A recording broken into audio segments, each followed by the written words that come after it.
une fois, parce que tout ce qui est né de Dieu triomphe du monde. Et la victoire qui triomphe du monde, c'est notre foi. Amen. On va s'asseoir dans sa présence. La Bible nous dit ici très clairement que tout ce qui est né de Dieu triomphe du monde. Amen. Triomphe du monde. L'expression triompher veut nous dire que ça ne sera pas facile, que ce n'est pas facile. Amen. Parce que si on parle de triomphe, en fait, on parle en fait d'un combat dans lequel on ne part pas favori, dans lequel on ne part pas vainqueur. Le triomphe, c'est au-delà de la victoire. Le triomphe, c'est quand on a la victoire sur quelqu'un ou sur quelque chose de plus fort que nous. Amen. Par exemple, si vous organisez un combat de boxe avec un enfant, par exemple, je ne sais pas moi, de 12 ans, de 13 ans, et que vous le battez, on va dire que vous avez gagné. Et on peut même dire que c'est une victoire honteuse. Par contre, si vous devez affronter le meilleur boxeur du moment, bon, on sait que un des meilleurs boxeurs de tous les temps, c'était Mike Tyson. Si vous devez affronter Mike Tyson, déjà tout le monde va dire, vous êtes déjà parti perdant. Mais si vous arrivez à vaincre Mike Tyson, alors on va dire que vous avez fait quoi? Vous avez triomphé. Vous voyez? Et on va vous porter en triomphe. Donc le triomphe, ce n'est pas une simple victoire. Le triomphe, c'est une victoire éclatante. Amen. C'est une victoire alors qu'on part déjà désavantagé. Et qu'est-ce que la Bible nous dit? La Bible nous dit que tout ce qui est né de Dieu, tout ce qui est né de Dieu, amen. Touche ton voisin, dis-lui, tu es né de Dieu.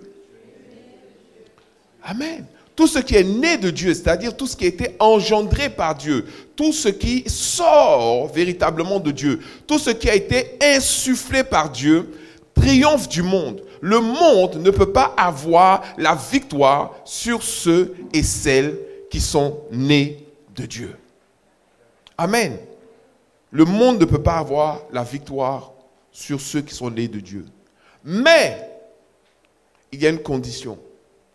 La seule manière pour nous d'avoir la victoire sur le monde et sur les pièges du monde et sur les oppositions du monde et sur les blocages du monde et sur ce que le monde peut envoyer contre nous pour nous empêcher véritablement de gagner sur le monde, de triompher, le seul moyen de pouvoir véritablement y arriver, c'est grâce à la foi. Amen.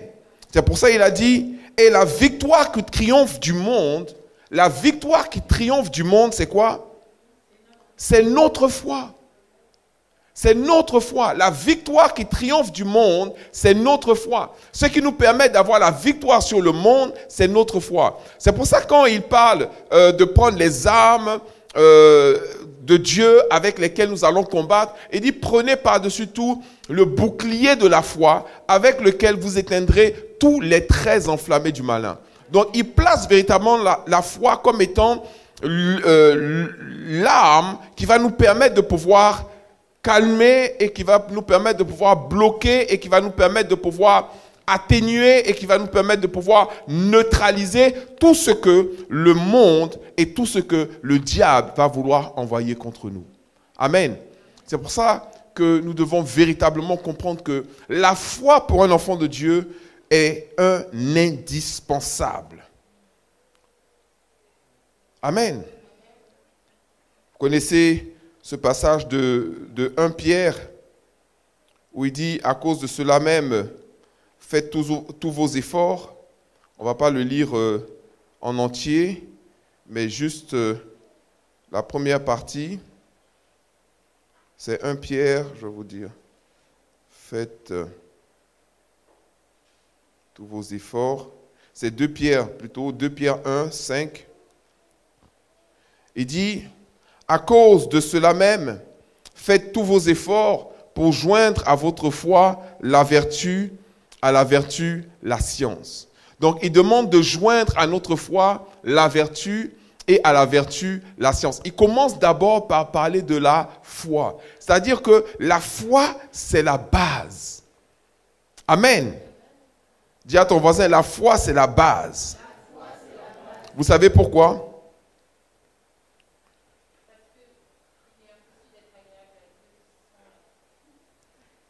Amen. C'est les réflexes de l'école biblique. Alléluia. Hébreux 11, 1. Oh, la Bible dit, oh, la foi est une ferme assurance des choses qu'on espère.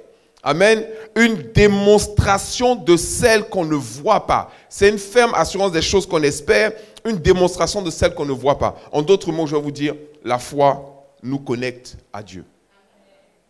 Déjà dans un premier temps. La foi nous connecte à Dieu. La foi, c'est ce qui nous permet de nous connecter à Dieu. Amen. C'est l'assurance que les promesses de Dieu sont vraies. La foi, c'est ça. La foi, c'est l'assurance, c'est la certitude. Dimanche passé, je vous ai parlé d'une certitude qui est vraiment, qui nous habite, d'une croyance, d'une confiance qui est véritablement puissante en nous, qui ne fait l'ombre d'aucun doute. Et la foi, c'est ça. La foi, c'est la certitude, l'assurance que les promesses de Dieu sont vraies. C'est cette assurance-là que ce que Dieu dit dans sa parole, que ce que Dieu dit est vrai, est réel, et il n'y a aucun moyen que ce ne soit pas vrai. C'est sincèrement vrai. On est persuadé que cela est vrai. Amen. Et que les choses qu'on ne voit pas sont vraies. Amen. C'est pour ça qu'il dit, oh, la foi est une ferme assurance des choses qu'on espère, une démonstration de celles qu'on ne voit pas. Je vais vous dire, des fois, il y a des gens qui ont une foi qui se manifeste avec plus d'assurance et plus de confiance sur l'argent, par exemple, qui est un système économique, humain et mondain, que sur la foi. On a plus confiance des fois à certaines entreprises qu'on a confiance en Dieu. Qui a déjà commandé quelque chose sur Internet? Ok, la plupart maintenant. Hein? Avant, ce n'était pas le cas. Maintenant, on est beaucoup à commander sur Amazon ou sur un site quelconque. Quand tu commandes un truc sur le site, est-ce que dès que tu as passé la commande, tu appelles pour demander, est-ce que vous avez bien reçu ma commande? Vous êtes sûr que vous allez me livrer, machin, ce genre de truc-là? Non. Parce que tu vas recevoir une notification qui te dit la commande est passée et puis tu vas attendre simplement que la commande te soit livrée. Tu ne vas pas te demander la nuit, est-ce que la commande là même va arriver? Est-ce que ça va être livré? Non, tu as une telle confiance que tu as commandé le truc et le truc va arriver que tu ne rentres pas dans tous tes états. Donc tu as foi. C'est une sorte. Est-ce que tu vois l'objet? Non, tu ne le vois pas. Tu l'as vu sur Internet, mais il n'est pas dans ta main. Ok? Les promesses de Dieu, tu ne les vois pas, elles ne sont pas manifestes devant toi. Tu les vois à travers la parole. Mais quand tu fais appel à la manifestation de ces promesses-là, tu ne cherches pas à comprendre et à suivre tout le processus. Tu sais simplement et tu as confiance que ça va arriver, que ça va venir. Amen. Et ça, c'est la manifestation d'une forme de foi. Une foi dans le système de livraison ou une foi sur un site Internet. Parlons d'argent maintenant. Quand quelqu'un va dans un supermarché où il va faire des courses ou je ne sais pas, il a une somme d'argent sur lui, il a besoin d'une paire de chaussures. Si tu as besoin d'une paire de chaussures qui vaut, disons, 120 €, par exemple, et tu as 120 € sur toi, si tu rencontres quelqu'un au chemin et il te demande où est-ce que tu vas lui dire quoi? Je vais chercher des chaussures. Je vais acheter des chaussures. Et tu vas rentrer dans le magasin, tu connais le prix de la chaussure, tu vas venir regarder. Si la personne te dit, il y a quelqu'un qui dit, je peux vous aider? Oui, je voudrais cette chaussure. Sans problème. Tu ne te tritures pas l'esprit, tu n'es pas dans un état de doute, tu n'es pas dans un état de crainte, de peur. Tu es sûr que tu vas obtenir la chose. De la même manière, si au lieu, tu connais le prix de la chaussure, c'est 120 €, mais tu n'as pas les 120 €, tu as 80 €, mais tu as besoin de la chaussure. Et tu te dis comme ça, oui, bon, c'est vrai, je peux peut-être essayer de voir si on peut réduire le prix pour moi. Donc là, tu vas rentrer dans des exercices qui sont assez particuliers.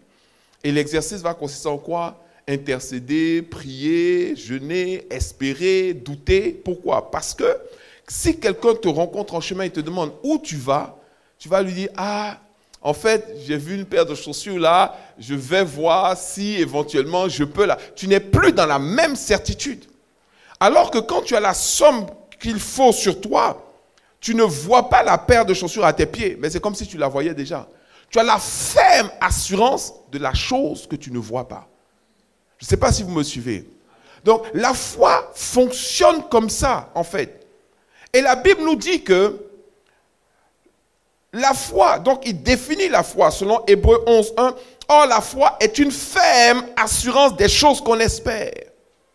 Une ferme assurance des choses qu'on espère. C'est-à-dire, on espère quelque chose, mais on a une assurance ferme que cette chose qu'on espère, elle va arriver, elle va se manifester. C'est ça la foi. Vous voyez, il n'y a pas de place au doute. Si vous êtes dans le magasin et que vous n'avez pas la totalité de la somme, donc vous n'avez pas la ferme assurance de la paire de chaussures que vous espérez. Si quelqu'un vous dit, je peux vous aider, même dans votre attitude et dans votre langage, la personne va sentir que vous n'êtes pas vraiment en confiance. En fait, je voulais voir si éventuellement j'ai vu le prix, mais bon, voilà, tu n'as pas la ferme assurance. Dis à ton voisin la ferme assurance. Vous voyez, la ferme assurance, c'est la foi. La ferme assurance, c'est quelque chose. La ferme assurance. Et Dieu veut que nous ayons la ferme assurance. Vous voyez, dimanche passé, nous avons parlé de la ferme assurance de notre salut. La ferme assurance de la vie après la mort. La ferme assurance du royaume de Dieu. Si nous n'avons pas la ferme assurance de notre salut, alors nous allons être dans le doute. Si nous n'avons pas la ferme assurance de notre statut en tant qu'enfant de Dieu, en tant que fils de Dieu, nous allons être dans le trouble et dans le doute. Si nous n'avons pas la ferme assurance des choses que Dieu nous a promises, alors on ne va pas les réclamer avec audace et avec une ferme assurance. Amen. Dis encore à ton voisin, la ferme assurance.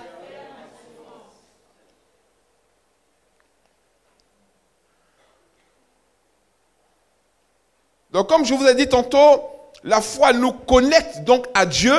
Pourquoi? Parce qu'il le dit ensuite. Il dit que, que ceux qui veulent s'approcher de Dieu,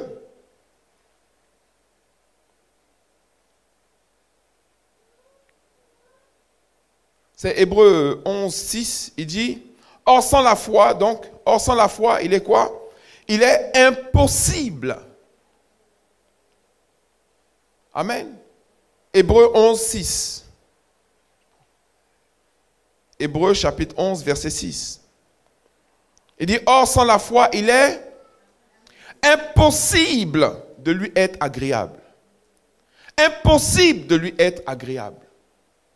Vous voyez, je vais vous dire quelque chose. Il y a quelqu'un qui dit que entre celui qui pense qu'il peut le faire et celui qui pense qu'il ne peut pas le faire, il dit, les deux, ils ont raison, en fait. Et là, je ne sais pas, il y a quelque chose qui monte en moi qui me dit qu'il y a une forme de distraction, en fait, qui s'insinue de manière très sournoise, en fait, dans l'Église, et on lutte avec depuis, je pense, quand même à peu près 2 ou 3 mois. Et je pense que si on le veut vraiment, on peut régler ça très rapidement. Ça n'a rien à voir avec ceux qui sont assis ici, ça a plus à voir avec les personnes qui sont assises derrière le rideau, en fait. Parce que cette manière de s'asseoir derrière le rideau, ça coupe un peu le lien, ça coupe un peu la relation. Je vais vous dire pourquoi. Tout simplement parce que on a dit, on veut donner pour pouvoir donner le message dans de bonnes conditions et empêcher en fait les enfants de perturber le culte. Ok? Mais je vais vous dire une chose. Entre les parents qui pensent qu'ils peuvent tenir leur enfant pendant 40 minutes pendant le culte et les parents qui pensent qu'ils ne peuvent pas tenir les enfants pendant 40 minutes pendant le culte, les deux ont entièrement raison. Mais en réalité, si tu n'es pas sûr que tu peux tenir l'enfant pendant 40 minutes, il va sentir que tu ne peux pas. Et il va faire ce qu'il veut pendant le culte. Mais des parents qui ont leurs enfants qui restent tranquilles pendant le culte, on ne sera ni le premier ni le dernier à l'expérimenter et à le voir. C'est une question de décision, c'est une question de choix. Et l'enfant doit comprendre qu'il n'a pas d'autre choix que de se tenir à carreau pendant le culte. Vous voyez, ça, c'est ce que je crois. Je crois que avec la foi, il dit, si quelqu'un a la foi, il va déplacer les montagnes. Donc, déplacer les montagnes, si tu ne peux pas tenir ton enfant, ce n'est pas les montagnes que tu vas déplacer. Amen. Donc, à un moment, il faut refuser de subir. Et il faut décider d'agir. Et c'est ça la foi. Tant que quelqu'un ne décide pas d'agir basé sur sa croyance, il subit. Il subit, et il va subir, et il subit, il ne fait que subir. Vous voyez, il y a des gens qui subissent la pauvreté jusqu'à ce qu'à un moment, ils disent, c'en est assez, je refuse de vivre dans la pauvreté. C'est une décision, c'est une ferme, et il a l'assurance, il dit, Christ est mort à la croix pour moi, il est devenu pauvre, afin que je sois enrichi. Amen. Mais tant que tu ne réclames pas la promesse, parce que tu as cette ferme assurance, c'est pour ça que j'ai dit, la foi nous connecte à Dieu, c'est l'assurance. C'est l'assurance que les promesses de Dieu sont vraies. Amen. C'est l'assurance que les promesses de Dieu sont vraies. Il y a des personnes qui ne sont pas sûres que le ciel existe. Comme des personnes qui ne sont pas sûres qu'ils peuvent tenir, qui peuvent organiser, qui peuvent sortir d'une situation, qui peuvent chasser un démon, qui peuvent parler en langue, qui peuvent changer des choses dans leur vie et dans leurs circonstances par la simple prière. Et parce qu'ils n'ont pas la foi. Or, comme il a dit, verset 6, tout le monde l'a trouvé, on va lire ensemble. Or, sans la foi, il est impossible de lui être agréable. Agréable à qui? À Dieu. Car il dit plus loin, car il faut que celui qui s'approche de Dieu fasse quoi? Croit que Dieu existe et qu'il est le rémunérateur de ceux qui le cherchent. Vous voyez, le manque de foi est une insulte à Dieu. Le manque de foi, c'est une insulte à Dieu. Quand tu remets en cause les promesses de Dieu, c'est comme si en fait tu lui disais, mais est-ce que tu es vraiment Dieu en fait? Parce que franchement, moi je ne vois pas comment ça peut s'accomplir dans ma vie ou dans mes circonstances. Et c'est comme si tu obligeais Dieu à se justifier. Et à te dire, mais non, mais écoute, je suis Dieu. Je vais le faire. Mais Dieu ne va pas t'exhorter. Sauf que, par ton attitude d'incrédulité vis-à-vis de ses promesses, dans quelle position tu vas te passer? Dans une position où tu es désagréable à Dieu. Vous voyez, je vous ai parlé de ce qui est bon, de ce qui est agréable et de ce qui est parfait. Vous voyez, être agréable à Dieu, c'est primordial. Parce que ce sont ceux qui sont agréables à Dieu qui vont être enlevés. L'enlèvement, c'est pour ceux qui sont agréables à Dieu. Puisqu'il le dit un peu plus loin, quand vous lisez, il parle d'Enoch, au verset 5, un peu plus haut plutôt. Et c'est comme ça même qu'il introduit le fait d'être agréable. Hébreux 11, verset 5. Il dit quoi? C'est par la foi qu'Enoch fut enlevé, pour qu'il ne vit point la mort, et qu'il ne parut plus parce que Dieu l'avait enlevé. Car avant son enlèvement, qu'est-ce qui s'est passé? Il avait reçu quoi? Le témoignage qu'il était agréable à Dieu. Vous voyez, avant son enlèvement, il a reçu le témoignage. Et ce témoignage-là, c'est Dieu a dit, Enoch, tu m'es agréable. Et comme Enoch était agréable à Dieu, alors Enoch a expérimenté l'enlèvement. C'est-à-dire, Dieu lui a dit, un jour, Dieu lui a dit, bon, toi, viens en même temps au ciel, tu n'as pas besoin de mourir avant. Or, nous faisons partie de la génération des gens, des hommes et des femmes qui allons vivre ce qu'on appelle l'enlèvement. Mais comment peux-tu imaginer Et dans quel délire tu peux être pour pouvoir penser que ta foi n'a jamais rien produit sur cette terre, mais que ta foi va te permettre de pouvoir monter au ciel directement sans passer par la mort. Donc, voyez, c'est impossible. C'est pour ça qu'il continue en disant, verset 6, « Or, sans la foi, il est impossible d'être agréable. » Et c'est pour ça qu'il explique que Enoch a été enlevé. Comment? Par la foi. C'est par la foi qu'Enoch a été enlevé. Donc, on ne peut pas expérimenter l'enlèvement si on n'a pas atteint un certain niveau de foi. Amen. Et on ne peut pas être agréable à Dieu si on n'a pas expérimenté un certain niveau de foi. Donc, on doit faire monter le niveau de foi. On doit comprendre la foi. On doit grandir dans la foi. On doit refuser de subir. On doit décider véritablement de vivre la vie chrétienne telle qu'elle a été structurée, telle qu'elle a été dessinée. Amen.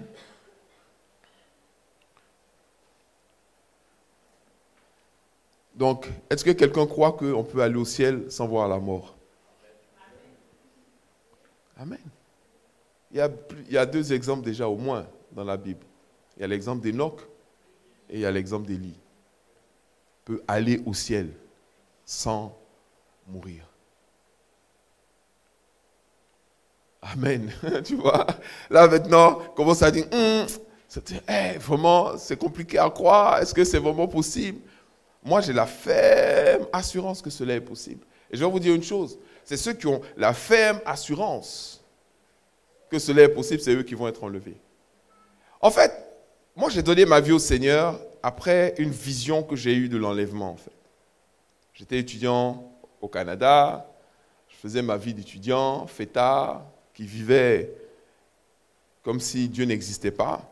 Et surtout, en fait, moi, j'avais décidé une chose. J'ai dit, mais si je ne crois pas en Dieu, mais autant vivre vraiment comme quelqu'un qui ne croit pas en Dieu, en fait. Et donc, le chemin vers l'enfer, il était tracé. Sauf qu'un jour, Dieu m'a arrêté. Et comment est-ce qu'il m'a arrêté? Je vous évite toutes les péripéties et tous les trucs qui tournent autour. Et à un moment, j'ai eu quand même, pendant que je dormais, j'ai eu une sorte de vision avant de dormir. En tout cas, j'ai vu un truc. On était sur une avenue au Canada qui s'appelle Sainte-Catherine. Et Sainte-Catherine, à Montréal, c'est comme les Champs-Élysées, en fait, ici à Paris.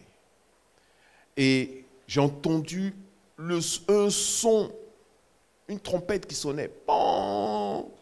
Je dis, mais c'est quoi ce truc?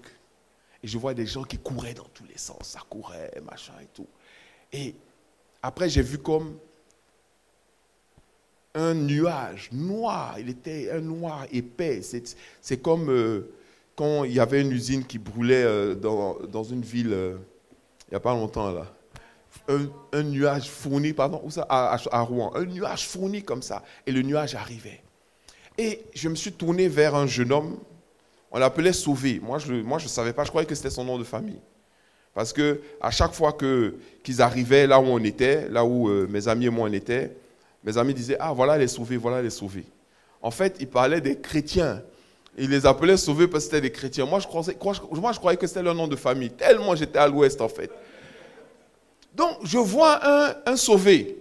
Donc, ils s'appellent Sauvé. Moi, je ne connaissais même pas leur prénom parce que, franchement, je ne les fréquentais pas. En fait, le mot les sauvés arrive là. C'était un moyen de dire aux gars, ah, les gars, il faut qu'on se cherche parce qu'ils vont venir essayer de nous évangéliser. Ils vont casser l'ambiance, en fait. Donc, voilà les sauvés. Et puis, ça disparaissait et tout ça.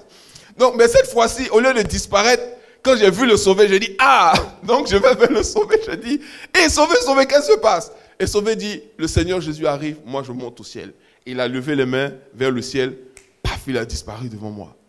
Je me retourne, je vois un autre sauvé, je vais vers lui. Il dit, ah, le Seigneur Jésus arrive, moi je monte au ciel. Il lève les mains vers le ciel, il disparaît. J'ai dit, mais c'est quoi cette affaire-là? Et puis je vois maintenant le nuage noir là qui vient, mais à une vitesse. Et à un moment, je suis pris au milieu du nuage.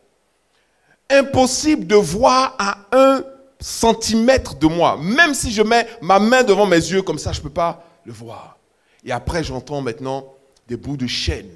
Et puis, j'entends des cris. Et puis, Je commence maintenant à paniquer. Je dis, et puis au moment où je sors de là, je dis, mais c'est pas possible.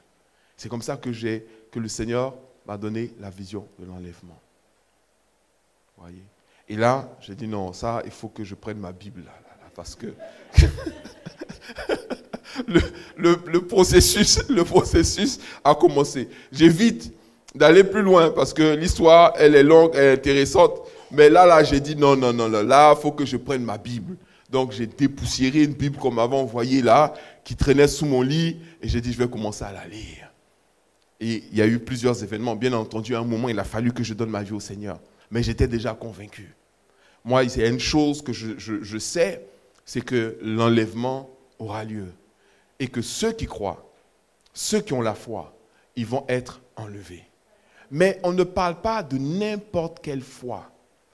Vous voyez, on ne parle pas de la foi qui dit, oui, moi je crois pour aller à l'église. Non, ce n'est pas de ça dont il s'agit. Enoch dont on parle, c'est par la foi qu'Enoch fut enlevé pour qu'il ne vit point la mort. C'est-à-dire qu'arrivé à un moment où Dieu dit, non, il n'a pas besoin de voir la mort pour pouvoir aller au ciel.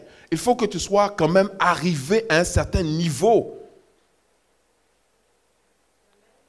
À un certain niveau. Dans le fait d'être agréable à Dieu. C'est pour ça que je dis, vous voyez, vouloir être un disciple, être agréable à Dieu, c'est une décision qui se prend. C'est un choix. Personne ne devient un géant de la foi par hasard ou par accident. Personne. Parce que la foi s'entretient. La foi grandit, la foi se nourrit. La foi se développe. La foi se challenge. La foi, c'est comme un muscle.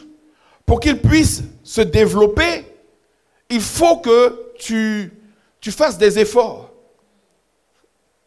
C'est comme par rapport au culturisme, ou plus communément à la musculation.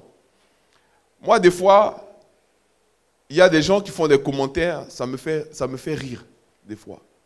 C'est-à-dire, tu dis, par exemple, à une personne, ah, tu vois, si tu fais de la musculation, machin, la personne n'a même pas encore mis un orteil dans la salle.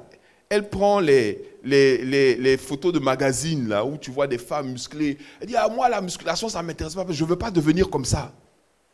Genre, quand tu vas rentrer dans la salle, après 2 semaines, tu peux te transformer, les muscles vont commencer à sortir.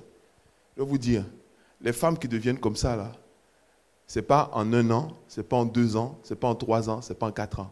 Ça prend au moins 6 ans. Au moins 6 ans pour atteindre ce niveau-là. De 1. De 2, tu ne peux pas devenir comme ça en buvant que du jus d'orange. Derrière, il y a des stéroïdes anabolisants. Donc, même si tu vas à la salle tous les jours pendant 6 ans, si tu ne prends pas de stéroïdes, tu ne peux pas devenir comme ça. Donc, il ne faut même pas penser que non, je vais me transformer. C'est impossible. Tu ne peux pas atteindre un certain niveau dans le culturisme où tu es véritablement, comme on dit, où tu fais les compétitions avec les autres là, si ce n'est pas devenu quelque chose qui t'habite, où tu vas à la salle au moins 4 heures ou 8 heures de fois par jour, 6 jours par semaine, et que tu ne prends pas, en plus de ça, des stéroïdes et des produits, et que tu ne suis pas un régime alimentaire strict, tu ne peux pas y arriver. Donc, on ne se muscle pas par accident. Personne ne se réveille comme ça un matin et dit « Oh, je suis bien musclé, machin, tout. » Non, il y a un travail derrière. De la même manière, votre foi ne peut pas atteindre un certain niveau si vous ne vous appliquez pas à faire et à travailler et à faire grandir votre foi. Oh, je ne sais pas si je parle à quelqu'un aujourd'hui. Tu ne seras pas un géant de la foi par hasard. Tu ne seras pas un géant de la foi par accident. D'ailleurs, ça n'arrive pas, on ne voit pas. Quand tu prends dans la Bible, tous ceux qui ont manifesté de la foi, c'est parce qu'ils ont fait le choix et parce qu'ils ont fait des efforts. Il n'y en a aucun qui a reçu la foi par la prière. Même le père là, qui était, dont on s'inspire effectivement, qui dit je crois, après il dit il dit, je crois, mais il se rend compte qu'en réalité, il ne croit pas. Après, il dit, viens au secours de ma foi. Donc, ta foi a besoin d'être secourue, en fait. Ces gens, viens au secours de ma foi. Donc, effectivement, tu peux demander, Seigneur, aide-moi, aide-moi.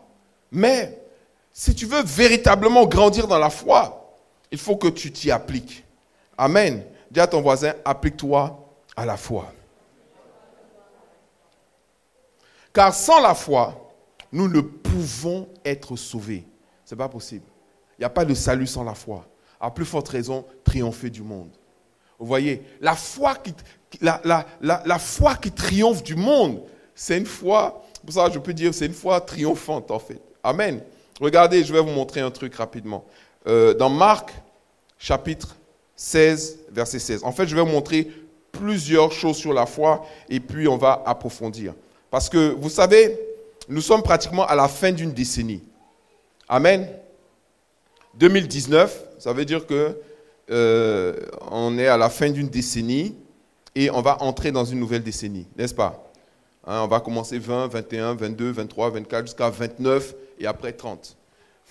Personnellement, pour l'avoir vu, je crois que l'enlèvement va se produire avant la fin de cette décennie. Comment je peux me permettre de dire ça? Et quand je dis pour l'avoir vu, parce que j'ai vu effectivement les plans du dernier tabernacle qui va être construit en Israël, présenté à Netanyahou, et vous voyez les plans, et les plans sont déjà faits, les architectes sont déjà choisis, tout ce qu'il faut pour le construire est déjà là. Ils n'attendent qu'une seule chose, la possibilité de pouvoir détruire la mosquée d'Al-Aqsa et puis de pouvoir construire le temple dessus. Mais voilà quoi. Et je pense que celui qui va leur permettre de pouvoir faire ça, c'est Trump. C'est pour ça que j'ai du mal à croire que leur soi-disant impeachment qu'ils sont en train de faire là, j'ai du mal à croire avec toutes les preuves qu'ils peuvent avoir que ça va marcher. Parce que au jour d'aujourd'hui, Trump fait avancer énormément la cause des choses du royaume.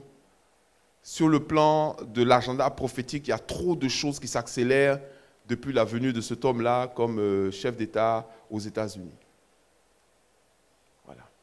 D'ailleurs, les évangéliques qui constituent maintenant 60% de la population américaine sont à fond derrière lui. C'est ça qui fait que le seul moyen pour les gens du Parti démocrate de le faire partir, c'est l'impeachment, parce que c'est suivi tout de suite d'une interdiction de se présenter aux élections. Mais ils savent que s'ils vont aux élections, parce que les élections, c'est 2020. Si les élections, c'est 2021, 2019, vous voulez l'impeacher, pourquoi? Ça va finir. Si vous pensez que vous pouvez le battre aux élections, on arrive aux élections, bientôt, vous le faites partir. Mais comme ils savent qu'ils ne peuvent pas, donc ils ont trouvé un moyen de pouvoir le faire partir avant. Sauf qu'il y a trop de choses. Quand Trump dit qu'il reconnaît Jérusalem comme la capitale éternelle d'Israël, c'est quelque chose de trop fort. Même la France ne l'a pas reconnu. Pourquoi? Parce que la France a un problème avec l'islam. Il y a un problème avec l'islam en France. Un vrai problème. Un problème qui leur fait peur. Ils ont peur. Quand il s'agit de l'islam, ils tremblent, ils ont peur. Pourquoi? Parce qu'ils savent que dès le moment où ils vont toucher au volet islam en France avec poigne, il y aura comme une guerre civile. Ils le savent. Ils ont peur de ça. Vous voyez? Donc il n'y a qu'un seul chef d'État qui est capable de pouvoir agir dans ce domaine-là, c'est Trump. Et c'est lui que le diable veut enlever. Vous comprenez? D'accord. Mais nous, les enfants de Dieu, nous avons aussi un appel. Ce n'est pas de la politique, hein, c'est prophétique. Il y a des actes qui doivent être posés.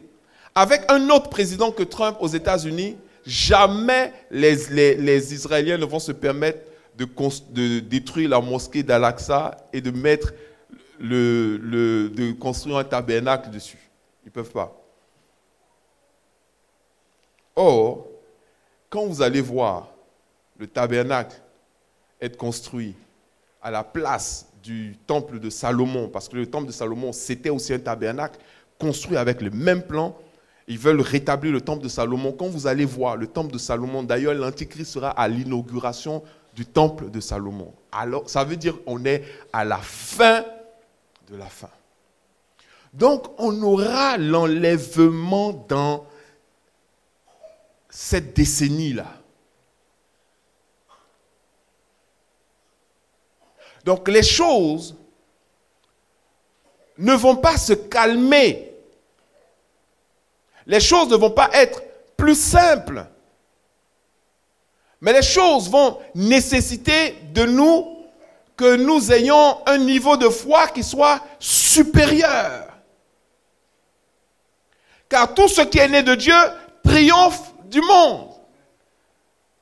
Et cette victoire-là, c'est la victoire de notre foi. Prenez Marc chapitre 16, verset 16. Vous allez voir concernant la foi. Tu sauras déjà si tu as la foi ou pas. Marc 16, 16. Jésus a dit des choses aussi sur la foi. Il dit,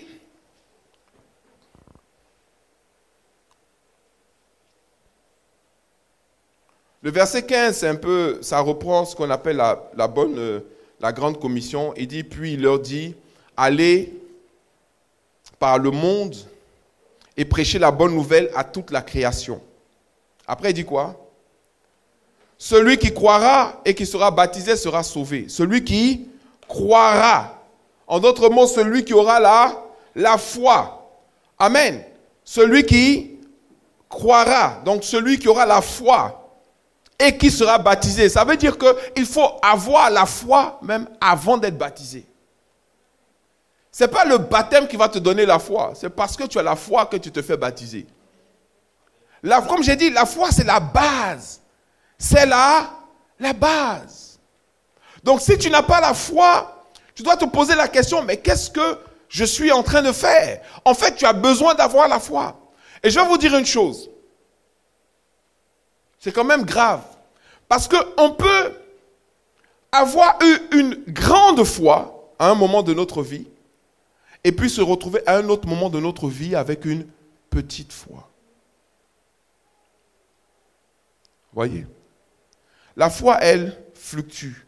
Et puis ce qui est bizarre, ça c'est aussi un phénomène qui est bizarre, c'est qu'on peut avoir la foi dans un domaine et puis ne pas avoir la foi dans un autre domaine. Il y a des gens, par exemple, ils ont la foi pour leur carrière professionnelle, ils ont la foi. Mais en ce qui concerne, par exemple, leur vie personnelle, là, la foi, là, ça descend aux chaussettes, direct. Est-ce que Dieu même peut intervenir? Il y a des gens qui ont la foi pour la guérison, mais ils n'ont pas la foi pour les finances. Quand ils voient quelqu'un qui est malade, ils croient que Dieu peut le guérir. Il a la certitude, il a l'assurance que Dieu peut guérir un malade. Mais quand il voit qu'on lui envoie une lettre, par exemple, de mise en garde ou de machin, il dit comment je vais faire? Et se demande, est-ce que le Seigneur peut intervenir dans cette situation? Vous voyez? Donc, tu peux avoir une grande foi dans un domaine. Et puis, je vais vous dire ça, c'est encore plus étrange. Même dans la guérison, tu peux avoir la foi pour la guérison de certaines maladies, et puis devant d'autres maladies, tu n'as plus la foi. Je vous assure. Il y a des gens qui ont la foi pour prendre... Moi, je connais un apôtre là.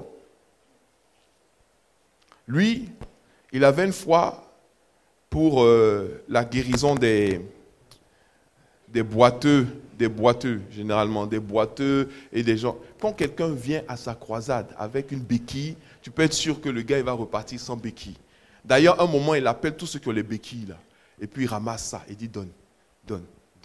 Après il dit sautez. Puis les gars sautent. Après il dit courez. Il court pour aller là-bas. Il dit c'est bon, vous êtes guéris. Et puis il jette les béquilles dans un endroit. Et tu vois les béquilles là montent comme ça. Très souvent à la fin des croisades, il y a une montagne de béquilles. Lui, il a la foi pour les boiteux et les paralytiques et ce genre de choses. Mais lui-même, il est allergique aux crustacés. Comment je sais? Parce que une fois, on a dîné ensemble. Et les gens m'ont donné la liste des repas et tout ça. Et puis, il a demandé, comme c'était écrit en français, il dit, ça c'est quoi? Je dis, avocat crevette. Il dit, crevette. Il a crié comme ça, crevette. J'ai dit, mais qu'est-ce qu'il y a? Il dit, non, lui, il ne peut pas manger des crevettes. Il ne peut même pas voir les crevettes. Je dis, mais comment ça? Il dit non, que les crevettes là, ça le rend malade. J'étais tellement étonné. Je dis, mais le gars qui ramasse les béquilles là, il a peur des crevettes.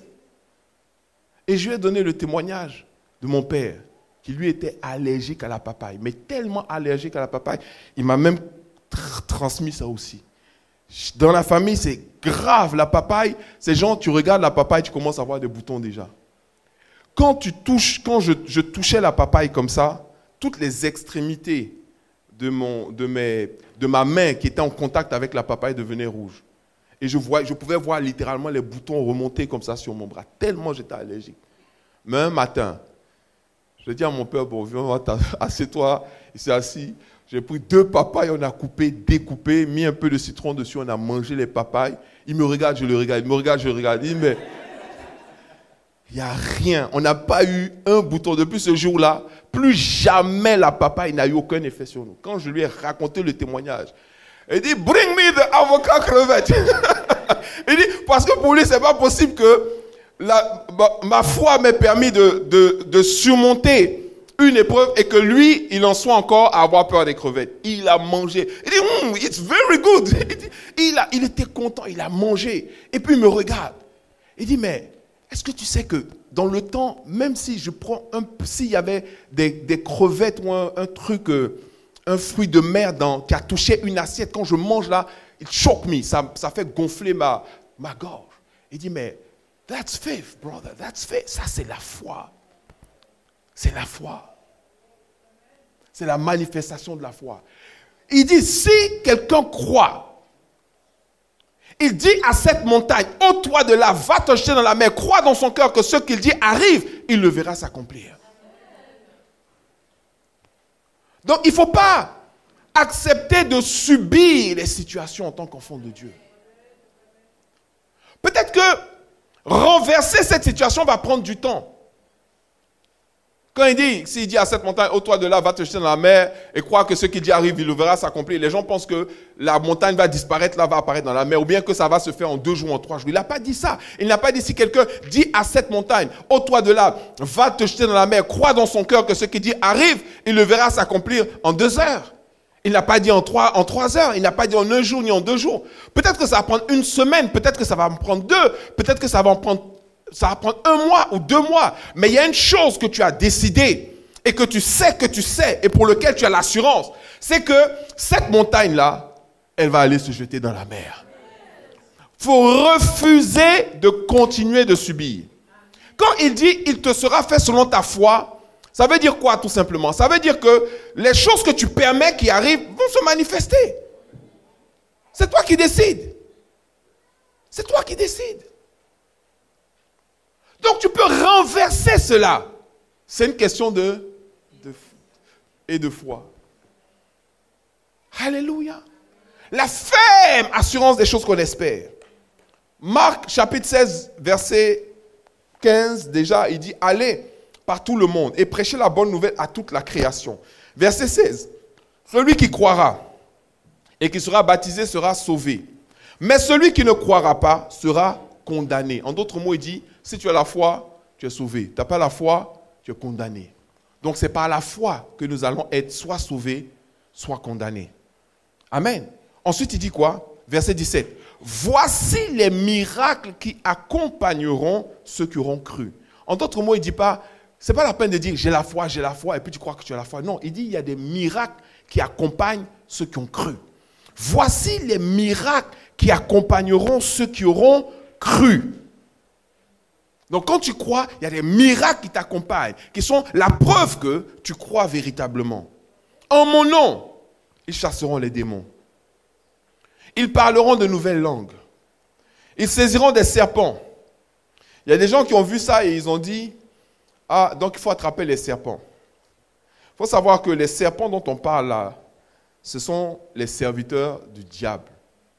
On ne parle pas de, il ne faut pas aller dans un zoo pour dire, bon, quel est le serpent le plus dangereux ici, là. On dit c'est le mamba noir. Tu dis, donnez, je vais l'attraper, comme ça je vais montrer que j'ai la foi. Il y a un pasteur qui faisait ça, un serpent l'a piqué, il est mort. Hein. Il ne faut pas jouer avec ça. C'est-à-dire, quand il dit, ils saisiront des serpents, on parle des serviteurs du diable. Parce qu'il a dit quoi? Vous marcherez sur les serpents et les scorpions et sur toute la puissance de l'ennemi et rien ne pourra vous nuire. Rien ne pourra vous nuire. Est-ce que vous me comprenez? Donc, il y a des gens, il dit, je vous envoie comme des brebis parmi des loups. Quand il parle de loups, on n'a pas dit que tu vas voir des loups qui vont apparaître. Non, les loups dont on parle, c'est des gens, donc les serpents, les loups, les boucs et ce genre de choses. C'est des personnes qui, eux, ils ont déjà fait leur choix, en fait. Eux, ils croient dans les forces des ténèbres, ils croient dans le diable et ils veulent s'opposer à toi. Et ceux qui ont la foi ne pourront pas dire, oui, tel sorcier m'a empêché de, tel marabout m'a empêché de faire ça, telle mauvaise personne m'a empêché de faire ça. Tu auras toujours la victoire sur les serviteurs du diable. Amen. S'ils boivent quelques breuvages mortels, il ne leur fera point de mal. Ils imposeront les mains aux malades et les malades seront guéris. Amen. On aura l'occasion de revenir dessus. Je vais accélérer un peu. Luc, chapitre 8, verset 12. Luc 8, 12, il dit, concernant la foi également, en parlant c'est la parabole du semeur, hein, il dit dans Luc 8, 12, ceux qui sont le long de chemin, ce sont ceux qui entendent. Puis le diable vient enlever de leur cœur la parole, de peur qu'ils ne croient et soient sauvés. Vous voyez, ces versets-là, c'est juste pour vous montrer que le salut est la conséquence de la foi. Donc la parole, elle est semée. Et la Bible dit que le diable, qu'est-ce qu'il fait? Il vient et il essaie d'enlever dans le cœur des gens la parole qui a été semée, de peur qu'ils ne croient et qu'ils soient sauvés. Amen. Mais c'est trop tard pour toi. Dis, c'est trop tard pour moi. Oh, tu le dis avec tellement de conviction. C'est trop tard pour moi. Amen. Parce que tu crois déjà. N'est-ce pas? Maintenant, il faut que tu fortifies et que tu solidifies cette foi-là. Tu sais ce qui sera combattu dans ta vie? C'est la foi. C'est pour ça que Paul a dit, combat le bon combat de la foi. La foi, c'est un combat aussi. Il faut combattre le bon combat de la foi. Aujourd'hui, tu peux sortir d'ici galvanisé, complètement à fond. Oui, j'ai la foi, je crois, machin. Mais la chose même que le diable va challenger, c'est ta foi. Et constamment. Et le combat de la foi ne s'arrête jamais, quel que soit ton niveau. Quel que soit ton niveau. Et surtout, ne tombe jamais dans la présomption que parce que je suis ou parce que je fais, donc j'ai. Ta foi, tu dois la nourrir. Et tu dois continuer de la nourrir. Quel que soit le statut, le niveau que tu atteins, même si on t'a consacré archibishop, tu peux un moment baisser dans ta foi. Et c'est là que l'ennemi, il arrive à t'atteindre. Parce qu'encore une fois, il a dit quoi? Prenez par-dessus tout le bouclier de la foi avec lequel vous éteindrez tous les traits enflammés du malin. Donc, dès le moment où ta foi, elle commence à baisser, c'est comme si ton bouclier, qui était autrefois bien grand et bien gros là, il devient tout petit, tout petit, tout petit, tout petit, tout petit. Essaie de bloquer des flèches avec un petit bouclier. C'est quasiment impossible. Donc, plus ton bouclier il est grand, plus tu es protégé. Amen. Est-ce que je parle à quelqu'un ce matin? 1 Corinthiens chapitre 1 verset 21. Donc, vous voyez, attendez. On reste sur ce verset-là. Parce qu'il y a d'autres choses. Vous voyez, il dit, ceux qui sont le long du chemin sont ceux qui entendent. Puis le diable vient et enlève de leur cœur la parole. Il enlève quoi? La parole. De peur qu'ils ne croient et soient sauvés. Donc, qu'est-ce qui nourrit la foi? C'est la parole. Vous voyez, il y a un verset qui est encore plus clair. Il dit, la foi vient de ce qu'on entend. Et ce qu'on entend vient de la parole de Dieu. Donc, plus tu es en contact avec la parole de Dieu, plus ta foi grandit. Moins tu es en contact avec la parole de Dieu, moins ta foi est solide. Donc, qu'est-ce que le diable il veut faire? Il veut te couper de la parole. Et à partir du moment où il te coupe de la parole vivante, à partir de ce moment-là, ta foi, elle commence à baisser, à baisser, à baisser, abaisser, abaisser. Tu vois? Et tu peux revenir au niveau 0. Pourquoi je peux dire ça? Vous prenez l'exemple des disciples. À un moment, Jésus les envoie 2 par 2, avec ordre de faire quoi? De chasser les démons, de guérir les malades, de ressusciter les morts. Quand ils reviennent, ils font un rapport tellement favorable. Seigneur, on est allé, tout ce que tu as dit, ça s'est passé. On a guéri des malades, on a ressuscité des morts. Même Judas était dedans. Et il a expérimenté les miracles. Ils avaient tous une foi conquérante. Et un jour, il y a un père d'un enfant lunatique qui les a vus. Et il est venu vers eux avec son enfant. Et il dit, mais mon enfant est malade. Quand les crises le prennent, il tombe dans le feu, il se brûle, il fait tout ça. Est-ce que vous pouvez prier pour lui? Fort de leur expérience avec les autres démons et tout, ils ont voulu prier pour le petit. Donc ils ont commencé. Pierre, commande, au nom de Jésus. L'enfant les regarde. Ils ont tout fait. L'enfant n'a pas été délivré. Après, Jésus est venu. Ils ont dit, Seigneur, vraiment, il y a un cas là, c'est trop grave. Quel cas peut être plus grave que les morts que vous avez ressuscités, les paralytiques que vous avez levés, les aveugles que vous avez guéris? Tu peux guérir un aveugle aujourd'hui, et puis demain, un mal de tête même, tu ne peux pas. Parce qu'entre-temps, tu as laissé ta foi descendre. Quand Jésus est arrivé, il a regardé l'enfant, il a chassé l'esprit. Tout de suite, les disciples sont venus le voir pour dire, mais tout ce que tu as dit là, c'est la même chose qu'on a dit. Pourquoi le démon est parti? Et Jésus leur a dit, il y a certains esprits qui ne sortent que par le jeûne et la prière. Pourquoi? Parce que la foi s'entretient avec la parole, le jeûne et la prière. La parole, le jeûne et la prière. Voilà les éléments qui vont permettre à votre foi de grandir. Et en réalité, entre un homme de foi et un homme de peu de foi, d'ailleurs même quand Jésus a constaté qu'ils n'avaient pas pu guérir le petit, il s'est énervé. Il a dit, homme de peu de foi, jusqu'à quand vous supporterai-je? Il a manifesté ce que la Bible dit. Or, sans la foi, il est impossible d'être agréable à Dieu. Il a dit, vous m'insupportez, vous m'énervez. Il voulait dire, mais ta grosse tête, il énervait. Pourquoi? Parce qu'il n'a pas la foi. Quand tu n'as pas la foi, tu énerves Dieu. Parce que Dieu veut faire des grandes choses dans ta vie. Oh my God. Alléluia. Il veut faire des grandes choses dans ta vie. Il veut faire des grandes choses à travers toi. Il veut faire des choses extraordinaires. Mais la seule chose qui limite l'action de Dieu dans ta vie, c'est ta foi. C'est ta foi. C'est ta foi qui va tracer le chemin. Comme le centenier romain qui vient, qui dit au Seigneur, Seigneur, mon serviteur est malade. Est-ce que tu peux prier pour lui? Jésus dit, ok, il n'y a pas de problème, allons chez toi. Il dit, c'est même pas la peine. Jésus dit quoi? Il dit, non, c'est même pas la peine. Il dit, moi-même, je suis un capitaine. Quand je dis à un lieutenant, fais ça, il fait. Fais ceci, il fait. Je sais que tu n'as même pas besoin de venir chez moi. Il suffit que tu dises seulement un mot. Mon serviteur, là où il est là, il va se lever. Jésus a regardé comme ça. Il dit, cet homme-là, il a une grande foi.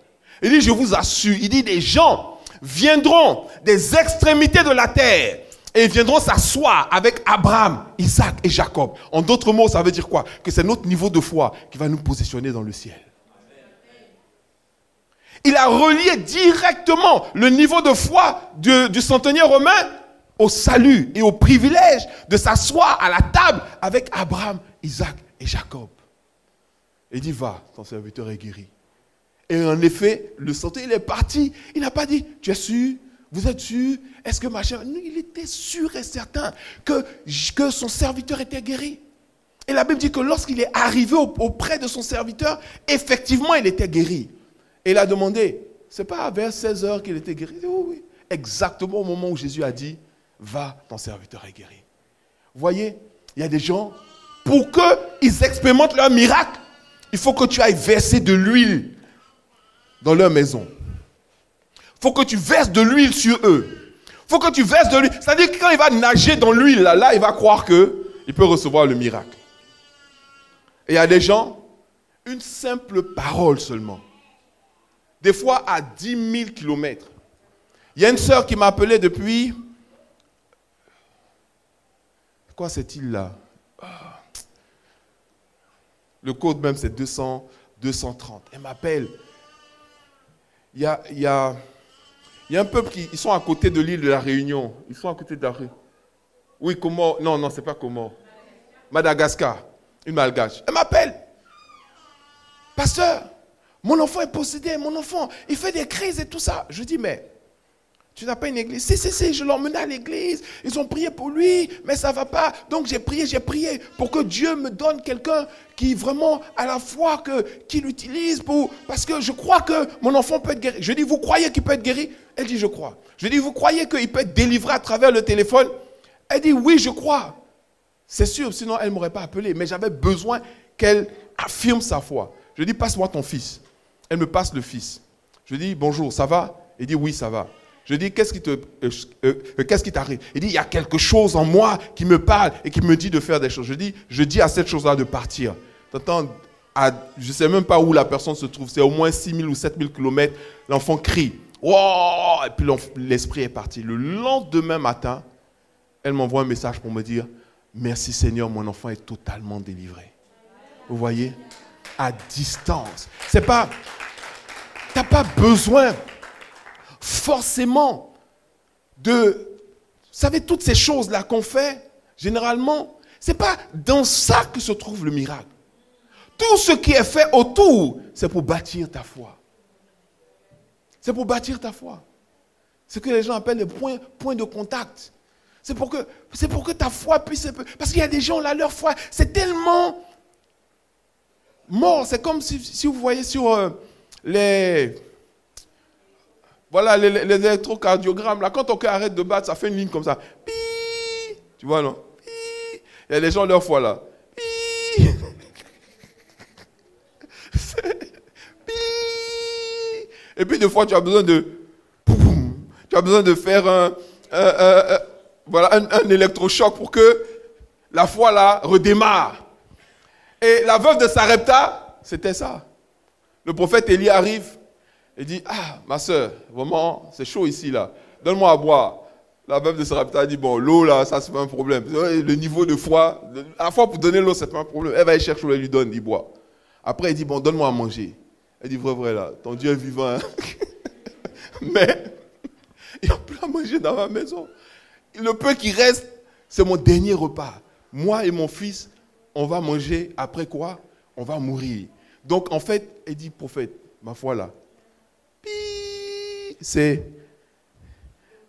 vraiment, c'est arrivé à la réserve. Genre, tu essaies d'allumer ton téléphone, il refuse de s'allumer. Et puis, il te montre un petit fil rouge pour dire, voilà le reste de batterie qu'il y a. C'est la raison pour laquelle ça ne fonctionne pas. Donc, tu comprends que si tu ne charges pas, ça ne peut plus fonctionner. Est-ce que je comprends? Mais il garde assez d'énergie pour ne pas tout faire disparaître. Donc, quand il dit ton Dieu est vivant, ça veut dire que je sais que Dieu est capable de faire des choses. Mais moi, là où je suis là, je ne crois plus. Donc, il dit, écoute, on va faire un électrochoc là, tout de suite. Là. Va, fais comme tu as dit. Mais donne-moi d'abord, je vais manger. Mais si elle fait ça, c'est un choc au niveau de sa foi. C'est pour ça que des fois, tu peux provoquer la foi chez des gens en leur demandant de poser des actes qui nécessitent la foi pour que l'acte soit posé. Bien que la personne n'ait pas la foi, en obéissant à l'acte, elle ramène sa foi à la vie. Oh my God, my God, my God. J'espère que tu peux saisir ça. Amen. Donc, la foi est dynamique. La foi est dynamique. La foi grandit, la foi baisse, la foi est nourrie, la foi est affamée. Et c'est notre responsabilité de maintenir notre foi à un grand niveau. Alléluia. On prend 2 versets pour la route. Il y en a même 1, 2, 3, 4 versets. Non, il y en a 3. 1 Corinthiens chapitre 1 verset 21. Il n'y aura pas de commentaire, hein. On va juste lire et puis on va prier. 1 Corinthiens 1, 21, il dit...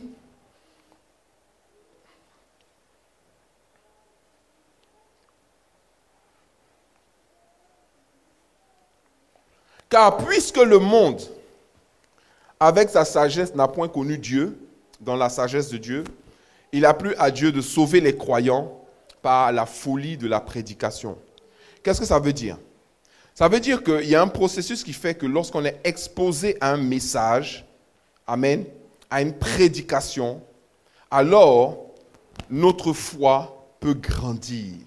La version parole vivante dit, en effet, le monde avec sa sagesse n'a pas reconnu Dieu en voyant la sagesse de Dieu. Alors Dieu a décidé de sauver ceux qui croient, c'est-à-dire nous, les enfants de Dieu, ceux qui croient, ceux qui sont rentrés dans la foi. Il a décidé de les sauver, amen, ceux qui croient, grâce au message que nous annonçons ou que nous prêchons. Et ce message semble fou. C'est plutôt ce procédé, cette manière de faire. Vous voyez, quand vous arrêtez d'aller au culte, quand vous arrêtez de vous exposer à la parole dans votre église, dans votre assemblée, les dimanches, votre foi, elle va commencer à baisser. Et c'est comme ça que Dieu a choisi de sauver ceux qui croient. Il y a des gens qui disent, oui, mais entre rester à la maison et puis écouter un message, et puis aller à l'église et écouter un message, ouais, la différence. Mais la différence, c'est ça. C'est que ta foi, elle ne sera pas nourrie. Vous voyez? C'est un processus qui est fou. On aurait pu dire, mais Dieu aurait pu faciliter les choses, on n'a pas besoin de culte. Mais il y aura toujours des cultes sur la terre. Et il y aura toujours des assemblées où les chrétiens vont se réunir. Parce que lorsqu'on se réunit, il y a plusieurs facteurs qui rentrent en ligne de compte.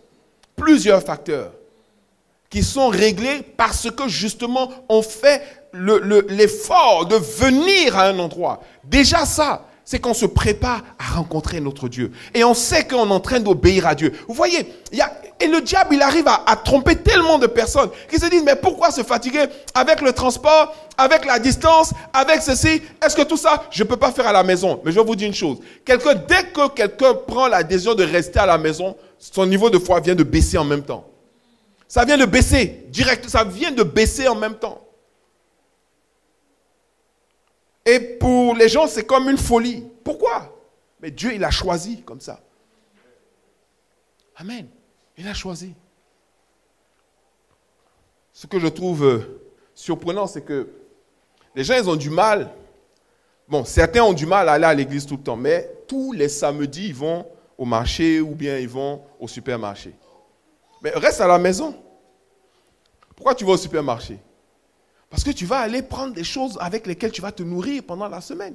De la même manière, quand tu viens à l'église, tu viens prendre un message frais, fait pour toi. Dieu savait que tu allais être là, donc il est en fonction, il a parlé au pasteur. Très souvent, vous allez vous rendre compte que quand vous assistez à un message en live, des choses qui sont dites qui répondent à vos questions du moment. Pourquoi? Parce que le simple fait de dire « je vais venir à l'église », Dieu commence déjà à dire au pasteur « parle sur ça, parle sur ça, parle sur ci et parle sur ça ». C'est ce qu'on appelle un message vivant. Vous avez beau avoir des gens que vous suivez sur Internet, leur message ne sera jamais vivant pour vous. Ça peut être un thème qui vous intéresse, mais ce n'est pas le processus à travers lequel Dieu fait monter le niveau de foi d'une personne. Est-ce que vous comprenez? On ne mélange pas tout. Sinon, je vais vous dire une chose. Ceux qui vont à l'église sur Internet, ils vont aller au paradis sur Internet aussi. Ils vont taper www.royaumededieu.com et puis ils seront connectés et puis ils vont partir. Continuez de rêver. Dieu a établi l'église depuis la fondation jusqu'à maintenant et ça ne va pas changer. Amen. Internet ne va pas le remplacer. Allez, un dernier passage, c'est plutôt l'avant-dernier. Éphésiens chapitre 2, verset 8. Éphésiens 2, 8. Qu'est-ce qu'il dit? Car c'est par la grâce que vous êtes sauvés, par le moyen de la foi, et cela ne vient pas de vous, c'est le don de Dieu. Amen. Mais qu'est-ce qui ne vient pas de nous? La grâce. Amen. Mais la grâce, il dit bien, par le moyen de la foi. Parce que beaucoup de personnes ont interprété ce verset et ils ont dit, mais on est sauvé par la grâce, on n'a rien à faire. Non, la grâce, elle s'accepte ou elle se refuse. Or, on est sauvé par grâce, oui. Et la grâce, c'est le don de Dieu. Mais ce qui permet au don de Dieu de se manifester dans notre vie, c'est le moyen de la foi. C'est par la foi. Et le dernier passage, Éphésiens 6, 16. On est toujours dans Éphésiens, on va quelques livres plus loin. Éphésiens 6, verset 16. Vous voyez, tout ça, c'est des versets qui montrent que c'est par la foi qu'on est sauvé. Il dit quoi? Prenez par-dessus tout, j'avais cité tantôt, prenez par-dessus tout cela, le bouclier de la foi, avec lequel vous pourrez éteindre tous les traits enflammés du malin. Dis tous les traits enflammés du malin. Vous savez ce que ça veut dire? Ça veut dire qu'il n'y a pas une arme du diable qui n'est pas neutralisable par la foi. Il n'y en a pas une. Alléluia. On va se lever, on va prier le Seigneur. Alléluia. Tu vas te lever, tu vas prier ton Dieu ce matin. Amen. On va aller dans le spirituel, tu vas te saisir du bouclier de la foi. Tu vas dire à partir d'aujourd'hui, je me saisis du bouclier de la foi et je m'engage à l'entretenir, à le nourrir, à le fortifier, de telle sorte qu'il soit grand, qu'il soit fort, qu'il soit puissant, au nom de Jésus. Seigneur, j'ai décidé de croire que tout était possible. J'ai décidé de faire confiance entièrement à ta parole, à tes promesses et à voir ta gloire se manifester dans ma vie. Donne-moi, Seigneur, de mettre fin à toute situation d'inconfort, de blocage, de limitation dans ma vie, au nom de Jésus. À partir de maintenant, je refuse un jour de plus de supporter une quelconque forme de contrariété dans la carrière que tu as ouverte devant moi. Père, rends-moi capable de renverser les forteresses, de déplacer les montagnes, de porter du fruit en abondance et de voir ta gloire, se manifester pleinement et puissamment dans chaque circonstance de ma vie. Merci Seigneur, parce que je triomphe sur le monde. Je triomphe sur tout ce que le monde veut envoyer contre moi pour m'empêcher d'exercer le ministère et de marcher dans la carrière à laquelle tu m'as appelé. Je déclare que tous les traits enflammés du malin sont neutralisés au nom de Jésus. Au nom de Jésus. Au nom de Jésus. Élève la voix et prie ton Dieu.